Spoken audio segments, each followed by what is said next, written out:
kulanti wacan daawadayaal halkani waa xulashada wararka ku soo dhawaada wararkii ugu dambeeyay ee Soomaaliya iyo caalamka qodobada aan idinku haynana waxa kamid ah xasuuqii ugu xumaa oo ka dhacay magaalada Gaalkacyo ee xarunta gobolka Mudug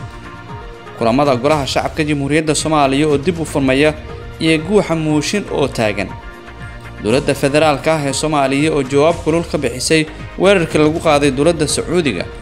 Faysal Cali Waraabe gudoomiyaha xisbiga UCID oo ku hanjabay inay gacanta ku dhigi doonaan magaalada Garowe ee xarunta Puntland iyo dowladda Sweden oo ka laabatay xiriiradii socdaal ay ka dhanka ahayd magaalada Hargeysa qodobadaas iyo kuwa kale ayaan idin haynaa ee u diyaar garooba daawashada wararkaasi oo faahfaahsan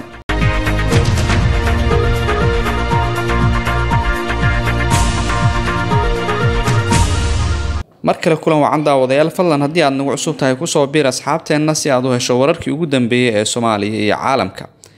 magaalada Gaalkacyo dil ayaa ka dhacay xalay 10 qof ayaana loogu arguday isla xalay dabley hubeysan ayaa xalay magaalada Gaalkacyo ee gobolka Mudug ku dilay Cali Tahliil Cadceed Cali Dheef oo ka tirsanaa ciidamada maamulka Galmudug dilka oo ka dhacay Gaalkacyo dhanka Galmudug waxaa geystay dabley ku hubeysan baastoolado isla markaana rasaas la dhacay xilli uu marxuumku fadhiyay goob lagu shaaho sida ay xaqiijiyeen dadka deegaanka Cali Dheef ayaa kamid ahaa saraakiisha ciidanka nabad sugidda Galmudug xoogaa kadib dilka taliyaha ayaa waxaa meel aan sidaas uga fogeyn meesha uu dilku ka dhacay lagu dilay 10 qof oo la sheegay in lagu argudayo taliyaha la dilay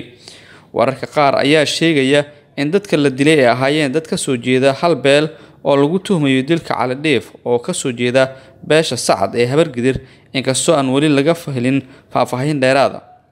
madaxweynihii hore ee Galmudug Cabdikariin Xuseen Guleed oo qoraal soo dhigay bartiisa Facebook ayaa sheegay in dadka la dilay ay ka soo jeedaan deegaanada Koonfur Galbeed Soomaaliya xaaladda magaalada Gaalkacyo ayaa ah mid kacsan waxaana arrintan noqotay mid si weyn loo hadalhayo wixii warar ay ku soo kordhay dilalka ka dhacay magaalada Gaalkacyo waxaad ku daawan doontaan wararkeena soo socda haddii Allah wadalihi u raali ka noqdo kulamada golaha shacabka Jamhuuriyadda Soomaaliya ayaa lagu wadaa inay dib u furmaan iyadoo ay socdaan guuxa mooshin markaasi xun oo halkaasi ka taagan xildhibaanada golaha shacabka baarlamaanka federaalka ah ee Soomaaliya ayaa maanta lagu wadaa inay kulan ku yeeshaan magaalada Muqdisho kulamada golaha shacabka ayaa waxa uu ku yimid hakad kadib markii xildhibaanada golaha shacabka ay galeen fasax bishii Ramadaan ajandaha kulanka ayaa ah akhrinta koowaad wax ka beddelka sharciga iibka qaranka ololaha mooshinka laga diyaarinayo gudoomiye ku-xigeenka koowaad ee golaha shacabka Cabdulle Sheekh Ibraahim Muudey ayaa si weyn u xoogeystay maalmihii u dambeeyay waxaana socda kulamo madaxtooyadu ay ku lahaayeen xildhibaanada mooshinka wada ila lagu kalsoonaan karo ayaa warbaahinta u sheegay in guuxa mooshinka uu soo bilowday tan iyo markii golaha shacabka la horkeenay sharciga doorashooyinka dowladda federaalka ah ee Soomaaliya ayaa jawaab kulul ka bixisay weerarkii lagu qaaday dowladda Sacuudiga dowladda federaalka Soomaaliya ayaa qoraal degdeg ah ka soo saartay duqeymo kooxda Xuutiyiinta Yemen ay la beegsadeen dalka Sacuudi Carabiya war-saxaafadeed ka soo baxay wasaaradda arrimaha dibadda ee dowladda Soomaaliya ayaa lagu sheegay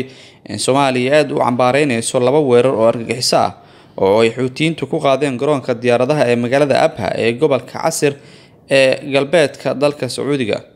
dowladda Soomaaliya ayaa war-saxaafadeedka ku sheegtay in dowladda Sacuudiga ay ku guuleysatay maalintii Khamiista ahayd oo taariikhdu ku beegneyd 13 Juun inay hawada ku qabato Shangantaal oo lagu soo riday jihada garoonka diyaaradaha Abha iyo xaafadda Khamis Mushait sidoo kale dowladda Soomaaliya ayaa sheegtay in gantaal ku soo dhacay garoonka diyaaradaha ee Abha gaar ahaan qaybta ay rakaabka ka soo degaan ay keentay in ku dhaawacmaan 26 qof oo ka soo kala jeeda wadamo kala duwan taasi oo Soomaaliya ay ku sheegtay inay halis ku tahay amniga gobolka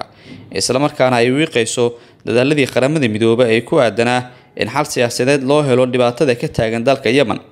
ugu dambeyn dowladda Soomaaliya ayaa war-saxaafadeedka oo ku qornaa afka Carabiga ku sheegtay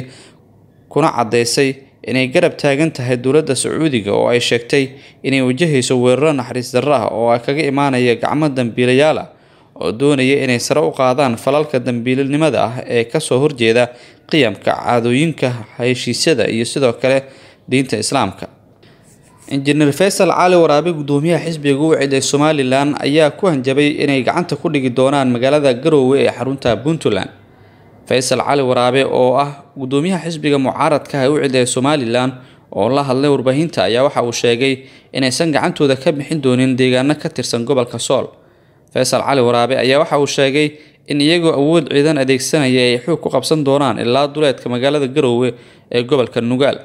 Gudoomiyaha ayaa waxa uu sheegay in ciidamo ka tirsan Puntland ay mararka qaar madaafiic ay ku ridaan ciidanka Somaliland ee ku sugan deegaano ka tirsan gobolada Sool iyo Sanaag. Sidoo kale Gudoomiye Faysal Cali Waraabe ayaa waxa uu xusay in Somaliland ay mar waliba diyaar u tahay in nabad lagu noolaado. Ciidamo kala taabacsan Somaliland iyo Puntland ayaa xilligan waxa ay isku horfadhiyaan deegaano hor oo ka tirsan gobolada Sool iyo Sanaag iyadoo mararka qaar ay madaafiic isweydaarsadaan. taasina waxa ay cabsi badan gelisay shacabka ku nool gobolada Sool iyo Sanaag. Xildhibaan Kennedy Agyebong ayaa qaatay diinta Islaamka waxaana uu la baxay magac cusub. Xildhibaan ka tirsan golaha shacabka dalka Ghana ayaa qaatay diinta Islaamka isagoo la baxay magac cusub oo Sheekh Cusmaan lagu magacaabay sida laga soo xigtay warbaahinta dalka Ghana. Xildhibaanka oo hore loogu yeeri jiray Kennedy Agyebong ayaa sheegay inuu qaatay Islaamka markii uu ogaaday inay tahay diin ka hadasha nabad iyo jaceylka. Wuxuu ka taariikhooday qisada saaxiibadii uu ku lahaa dalka Pakistan xilli uu ku sugnaa kuwaas oo fahamkeeda saxda ah si qoto dheer ugu kala dhigdhigay. Wuxuu intaasi ku daray in magaciisa cusub ee Sheekh Cusmaan ay bixiyeen bulshada muslimiinta ah. Toddobaad ka hor wuxuu sheegay inuu si dhib ah u jeclaaday dadka muslimiinta ah markii la xiray sanadkii 2012 halkaas oo dhalinyaro muslimiin ah ay garab istaag iyo sidoo kale gargaar muuqata u sameeyeen si aan u dareemin kalinimo. Ducadii iyo dadaalkii ay isugu dareen ayaa ugu dambeyn u suuro gelisay inuu si niyad leh uga soo baxo xabsiga waxaana uu halkaasi ka helay waayo-aragnimo ruuxi ah oo noloshiisa wax weyn ka kordhisay. Dowladda Sweden waxa ay ka laabatay xayiraadii socdaal ee ka dhanka ahayd magaalada Hargeysa ee xarunta Somaliland.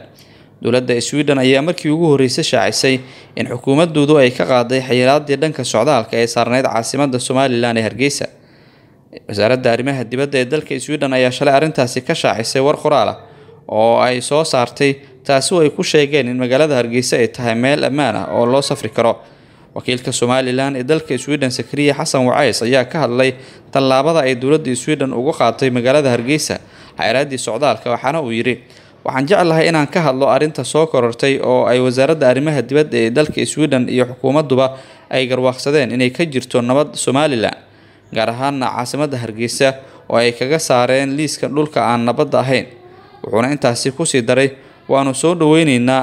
xukuumad ahaan shacbiga Sweden iyo sidoo kale xafiiska wakiilka Somaliland ee Sweden-ba runtii midaasina waa shaqooyin fara badneyd ee xafiiska iyo inta la shaqeeysaba ay soo wadeen oo aynu leenahay waa guul bilowgeed. Run ahaantii waxaan jeclahay in xukuumadda Sweden ku sii boorino inay xaqa iyo sidoo kale xaqiiqda dhabta ah ee Somaliland nabadeeda iyo dalahanteedaba ay dhawaan ku soo bandhigaan oo ay u soo gudbiyaan adduunyada. Mar labaadna waanu kaga mahadcelinaynaa dowladda Sweden ayuu yiri Sakariye. Ugu dambeyntiina Suudaan ayaa looga digay inay noqoto Soomaaliya oo kale. Dowladda Mareykanka ayaa ka digtay in dalka Suudaan ay ka bilowdaan xasarado siyaasadeed oo sababi kara burburkii ku dhacay Soomaaliya iyo Liibiya oo kale in dalkaasi uu haleelo. Dowladda Mareykanka ayaa sheegtay haddii golaha militariga iyo shacabku ay ku guuldareystaan inay soo dhisaan dowlad ku meel gaar ah oo dalka hogaamisay inay dhici karto fowdo sababi karta in qalalaaso uusan xalkiisa fududeen in uu dalkaasi ku bilowdo. Dowladda Mareykanka ayaa si degdeg ah ugu baaqday dhalinyarada Suudaan heshiis muhiim ah inay gaaraan kaasoo ku aadan dhismaha dowlad ku meel gaar ah oo ku timaada rabitaanka shacabka. Tibor Negi kaaliyaha xogayaha arrimaha dibadda Mareykanka ee arrimaha Afrika ayaa sheegay in dowladda Mareykanka ay isha ku hayso xaaladda Suudaan ayna ka walacsan tahay inuu haleelo burburkii Soomaaliya oo kale. Negi ayaa waxa uu xusay in Mareykanka uu kala shaqeyn doono dalalka Afrika badbaadinta Suudaan. Ku dhawaad 100 qof ayaa la dilay in ka badan 500 oo ruuxna dhaawac ayaa soo gaaray intii lagu guda jiray howlgal culus oo lagu qaaday ama laga fuliyay goob ay leeyihiin banaanbaxayaasha oo ku taala caasimadda Suudaan ee Khartoum maalmihii u dambeeyay.